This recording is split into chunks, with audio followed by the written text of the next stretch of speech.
So this is how we can delete the dialed number on your iPhone. Let's get into it. If you like this type of tutorials, make sure you hit the thumbs up and subscribe so you don't miss the next ones.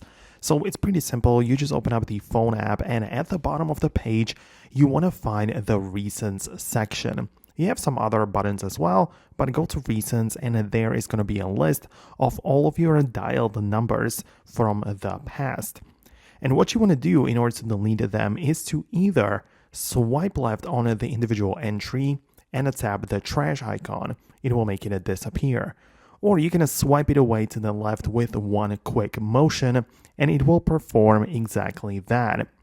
Another possibility you have is to click on the edit button in the top left corner, which will then make the minus icons appear next to each of the entry, and it also might make it easier for you to delete it. Or you also have the clear button in the top corner. So yeah, you have more options on how you can actually delete the dialed numbers on your iPhone. But yeah, that is going to be about it.